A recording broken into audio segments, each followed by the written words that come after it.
Вообще сыр – это кладезь полезных элементов. В зависимости от сорта, конечно, там делится. Например, если это твердый сорт, то там больше натрия, там больше кальция, там больше белка. Если это мягкие сыры, то там больше жирорастворимых витаминов, такие как А, Д, также К2.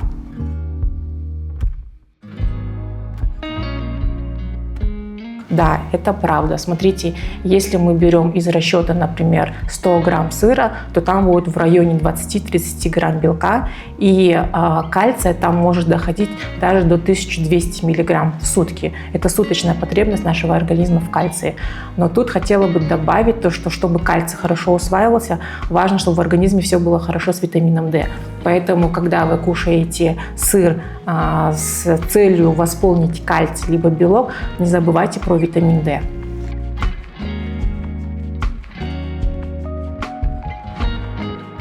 Да, ну вот смотрите, в твердом, например, будет больше процентовки жирности, также там будет больше белка и кальция. Но есть вероятность того, что если вы переедите на ночь твердый сыр, то могут быть немножко отеки, потому что там больше соли. А мягкие сыры, там больше жирорастворимые витамины, поэтому их хорошо сочетать еще, например, с салатами. Также включать их в рацион, но не как основной прием пищи, а как дополнение к источнику белка и кальция.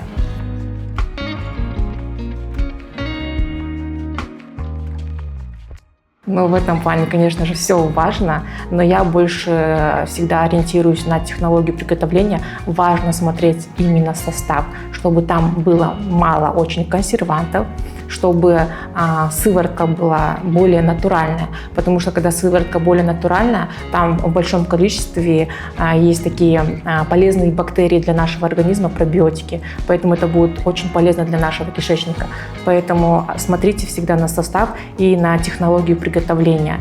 И в последнее время очень много добавляют всяких разных подсластителей, усилителей вкуса, там, не знаю, цвет поменять, еще что-то, красители и так далее. Это все, конечно, очень красиво, особенно актуально для детей, да? Они же стараются, чтобы дети все это потребляли, но желательно, чтобы этого всего было меньше, особенно в молочных продуктах. Потому что молочные продукты, это, тем более у нас в Кыргызстане, это натуральный продукт, желательно потреблять его в том же виде.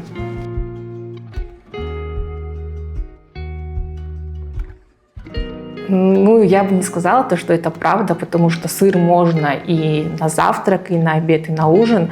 Единственное, конечно, нужно понимать что последний прием пищи, в любом случае сыр это либо какое-то блюдо, должно быть за 3 часа до сна, чтобы это все успело перевариться, расщепиться и чтобы не было последствий. Да? Последствия это может быть отеки.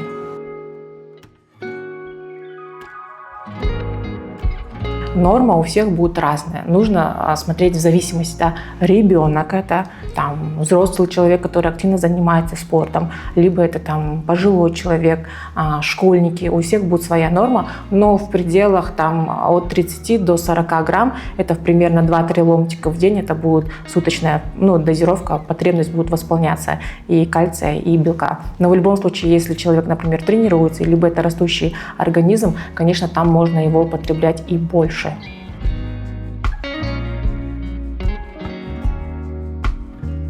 Сыр лучше есть с зеленью, с овощами. Также можно с цельнозерновыми продуктами, например, тот же самый бутерброд на завтрак со сливочным маслом. Просто отлично. Почему бы нет?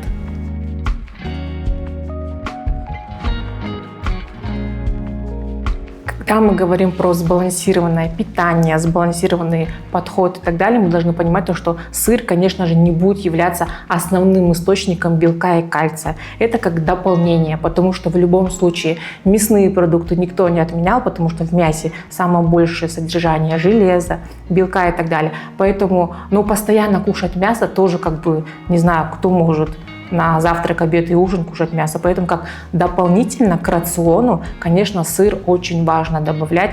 Тем более я активно работаю со спортсменами, и я знаю что сыр это кладезь полезных микроэлементов, кладезь белка, жиров, поэтому с удовольствием они его потребляют, и достаточно хорошо он восстанавливает мышцы и восстанавливает гормональный фон за счет того, что там жирорастворимых витаминов больше.